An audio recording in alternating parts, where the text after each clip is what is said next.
Good evening, welcome to the Canadian Orthodox Monastery of All Saints of North America. I wanted to speak a little bit this evening. I suppose it could be called All Things Considered, but I'm going to focus on some specific items first. I was in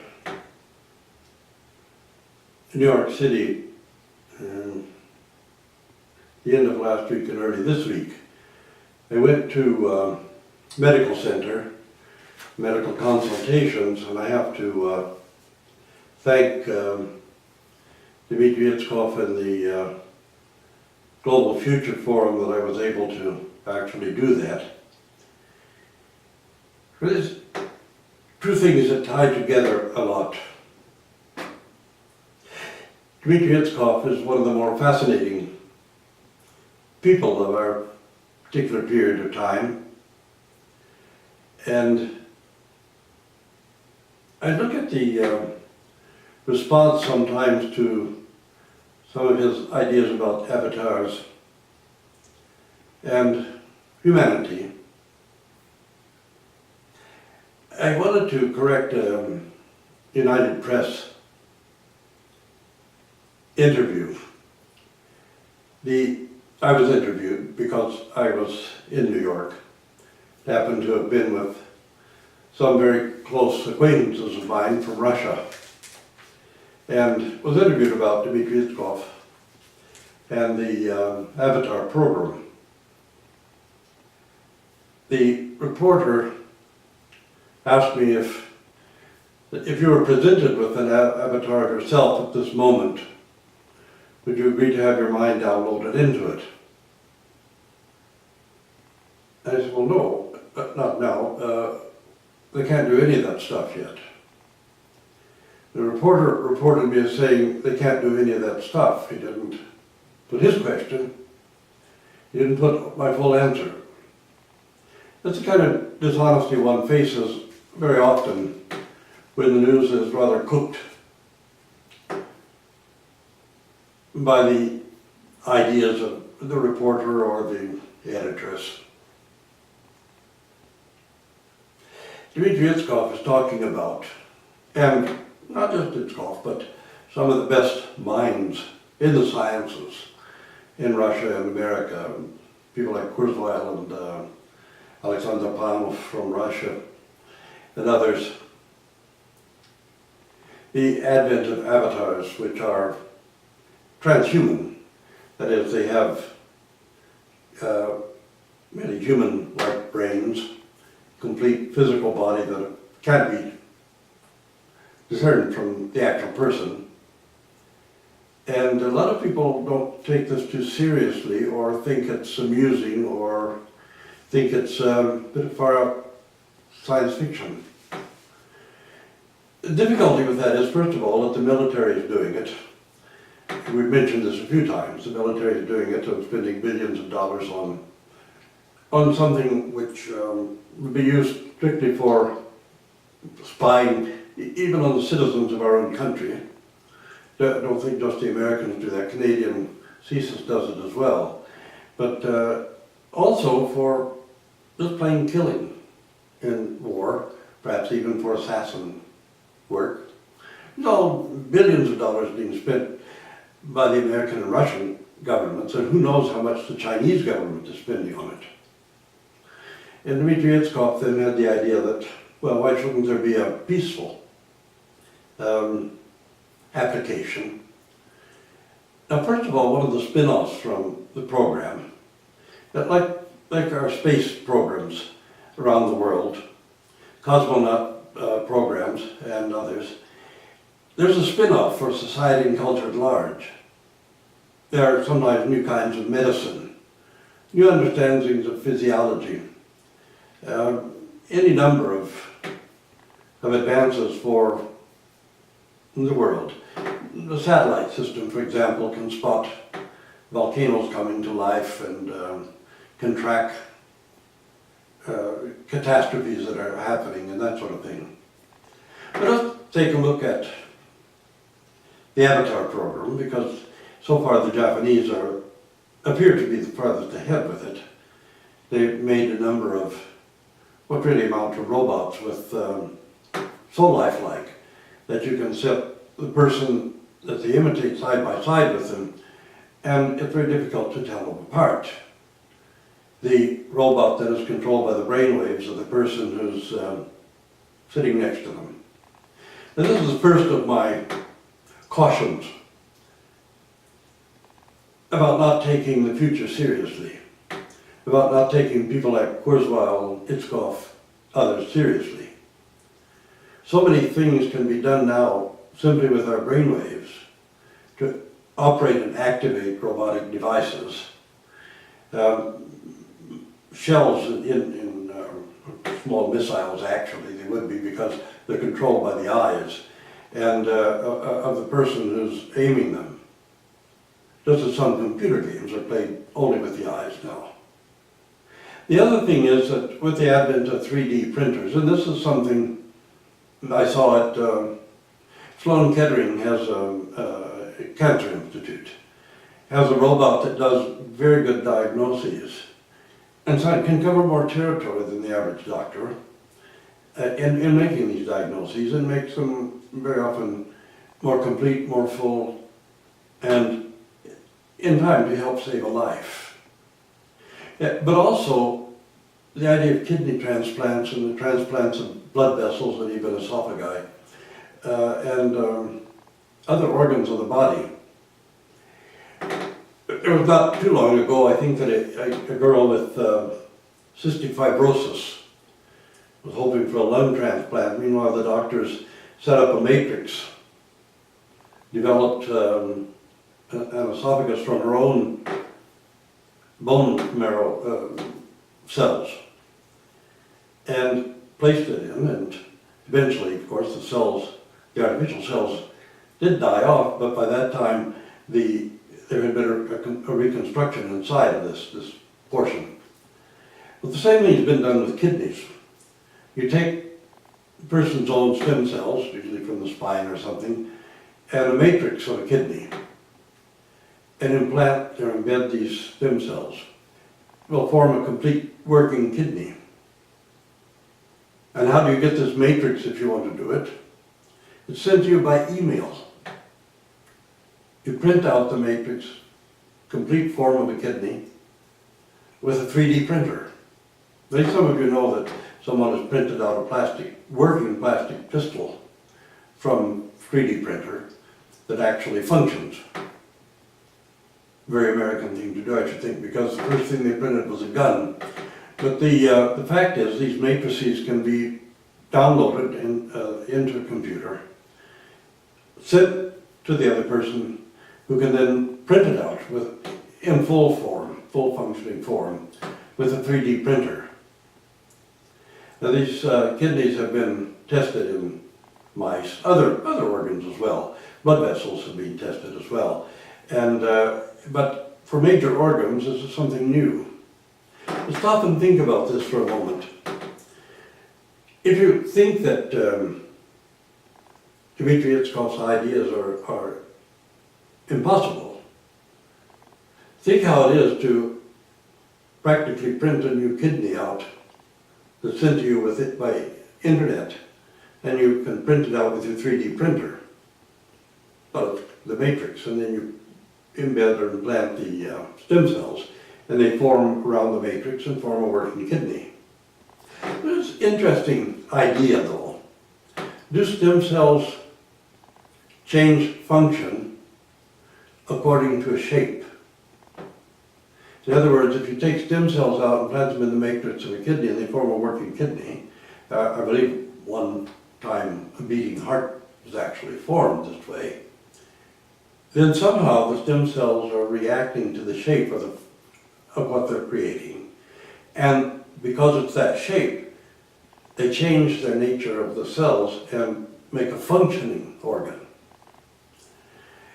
But we might be a ways yet from this kind of kidney or liver implants or heart implants. But then again, we're probably not that far away. You know, development of things is so rapid now. We might say, well, it'll take 20 years to develop that, and 5 years later we have it. It's because the technology grows so rapidly that impresses upon itself. And really astonishing things are being done. I saw the head of what would become a robot, but it could as well be part of an avatar. The head, the face, everything was transferred by internet and printed out on a 3D printer. The whole facial features, everything were there. And one can make very fine reproductions that way. So the developments in these fields are so rapid, exponential. It's like a famous German rocket during the Second World War, which fed on oxygen. And they said the faster it goes, the faster it goes. Because of course the faster it goes, the more oxygen it intakes. That's the same way with technology. When we look at the renowned Alexander Panov and the Panov curve, and Alexander Panov and one or two colleagues, he developed by studying evolution throughout millions of years, realized suddenly that there's a pattern here. You have a major breakthrough of some kind, technological breakthrough, say the domestication of fire. May have taken, well, suppose it took 3 million years. The next major technological development, the next major phase shift in evolution itself, and this includes the Earth as well as man, would take only 1 million years. In other words, a third less time. That this pattern has followed fairly accurately throughout history. And at our own time, every technological breakthrough generates another technological breakthrough in a much reduced time. So there's a reduction of time between major phase transition developments and the next phase transition, the next series of development, the major development that actually has a huge impact and changes mankind. If we come to a point in the Panov curve, studying this, where we have what's called the Panov vertical, all of a sudden things are happening so fast that it's no longer on a curve, but almost straight up. And I look at the developments in communications and social networking. In such a very brief period of time, the whole world becomes super connected. And eventually, of course, politics have to change. So many things in social societies and cultures have to change. The pressure of social networking and rapid communications will bring younger generations in particular together.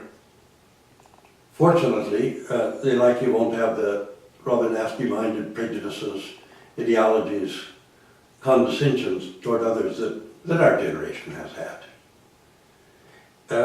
Well, at the same time, we're racing along destroying the life support system on Earth. And I can't see that changing. I can't see us coming back from the 4 points per million of carbon in the air when we're dumping more and more in at all times. And this is something else that the faster it goes, because the melt of permafrost in the north of Canada, Alaska, Russia, all these other countries, releases tons of methane into the air continuously, adding to the whole problem of global warming and the climate change. So at the same time the world is coming closer together and people are communicating better with one another, and we're losing a lot of our culture of hate, there's severe dangers to the world, to the younger generation, to future generations, beginning with our own grandchildren and great-grandchildren. We seem to be almost helpless to do anything about it.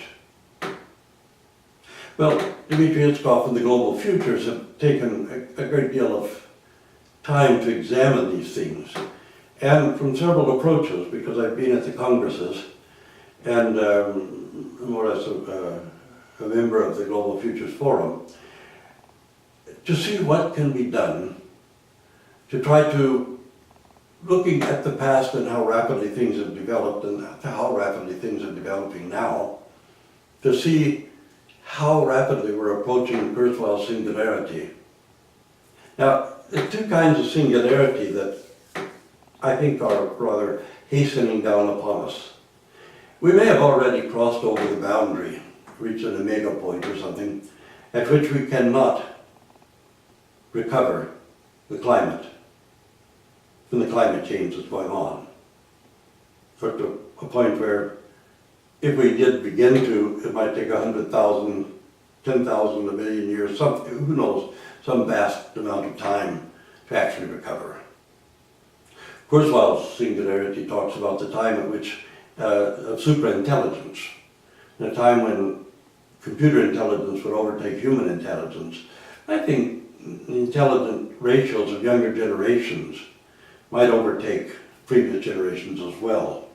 We've produced an awful lot of very young geniuses in recent decades. So when we look at something like Global Future 2045, and I see some reporters and others dissing it, as we say, thinking that it's ludicrous or pipe dream that these things can never be done. Okay, we can't do this stuff right now. 10 years from now, though, we may be well ahead of schedule on the 2045 date. By that time, we'll be able to print the matrices for kidneys and hearts and lungs and do implants from a person's own stem cells with much, much lower ratio of rejection. Well, I have such striking new cures and treatments for cancer. I mean, I've been an experiment in some of it, and I'm still here, though I should have been dead already. But we shouldn't be too hasty to discount the kind of vision or dream that people have about the future, for better or for worse. Just never say that Itskov's avatars are impossible, because they're not impossible. And we're going to have something along that line in the not too distant future. We don't know what exactly, but something. The military will develop it first, I'm sure. Itskov has something more peaceful in mind and something more useful to humanity in mind. But these things will take place, they will happen. And one doesn't have to look very far into the past to see how ludicrous the idea of men flying in machines was. Or when my father one time talked about hearing that a vehicle not pulled by any animals was going to go through Sarajevo going from Paris to Constantinople. And a bunch of young people walked for some miles over the hills and all to see this wonder. Some kind of steam buggy went chugging down the road. Sure it's not pulled by horses or mules or anything, just some belching steam, and it went off down the road by itself. But going back to the selo, back to the village, telling people what they'd seen, everybody said, I didn't see anything like that, that's ridiculous, nothing like that could happen, you got drunk and you imagined it. Well, then my grandfather says, and here I'm flying on a jet airplane now, in my own lifetime. That was a long period of time before flying on a jet airplane came to pass. The next developments came much faster. And the jet airplanes were developed for military use originally, and then passed to passengers. And now we have people going to the moon, and pretty soon we'll have people going as tourists into outer space if they've got lots of money. All these things transpire, and if you told a generation 3, 4 years before they happened, they would have said totally ludicrous, absolutely ridiculous. Nothing like that can happen. Supposing you remember the cartoon Dick Tracy with his wristwatch telephone, and later you could see the person you were talking to, and it seemed awfully far-fetched. I mean, who could talk about, a small cell phone like that? Now, who doesn't have a cell phone? And on Skype we can see each other face to face through these things. As small as his wristwatch, but they could be as small as that. I mean, the Bluetooth isn't much larger. So you see these technological developments growing exponentially, very rapidly. And each development takes less time, a third less time than the next development. But now we're racing so rapidly that we can't even measure the time anymore. It's rather like Heisenberg's uncertainty principle. We don't know where we are and where we're going. We can't know both at the same time because everything is moving so rapidly. It's rather sad that, for the most part, the Orthodox Church and other religious bodies are either afraid of the future or simply incapable of engaging the future. There are a few of us who do engage the future, and we take part in these things. And we could impart a great deal of knowledge and understanding if the church leaders actually wanted knowledge and understanding. But in any case, to keep up with these things and not to discount anything because you don't like the idea, because you think the idea is too far-fetched. The automobile was once very far-fetched. Airplanes were far-fetched. Traveling to the moon was a pipe dream in an ancient science fiction. And all of these things come to pass. Computers getting smaller and smaller and smaller, computer chips smaller and smaller and smaller, nanotubules, kind of nanomedicine. We've crossed so much ground. So I think one has to step back and give people like Dmitry Itskov room to have visions and room to dream and see what actually comes of it. I think it's phenomenal that in the very near future we'll be able to reproduce people's own internal organs from their own stem cells to replace damaged organs or organs with cancer and other things. And a very little rejection problem because it's the person's own stem cells. Think of how much life expectancy is going to grow in that case. Somebody says, oh, well, you have liver cancer, you have maybe 6 months to a year to live, but we'll grow you a new liver and put it in there, you might live for another 20, 30, 40, 50 years. Well, if we get older and our body parts start to break down, they can be reproduced this way, implanted, and we could live 120, 150 years. There's no reason why not. The fact that Itskov's talking about 200 years to immortality, well, the immortality idea bothers people because it's sort of hijacked from religions. But all religions are based in the idea of immortality and how to attain the best immortality as opposed to the worst or negative immortality. So it's not unreasonable for Itskov to think along these lines and try to develop toward it. And even if he didn't reach that target, the foundation that he's formed will reach some target. And that some target may very well be an improvement, or it may reveal a great deal to us about how to make prosthetics for people who incredible prosthetics. The other thing is, though, that if we can operate robotic devices with our brainwaves, then you can bet that governments are trying to work with the intelligence agencies and militaries. They're trying to work on some device to read our brainwaves and in a way read our minds. So all these things are not science fiction any longer. These are all realities. And we need to begin to come to grips with today, let alone tomorrow, the future.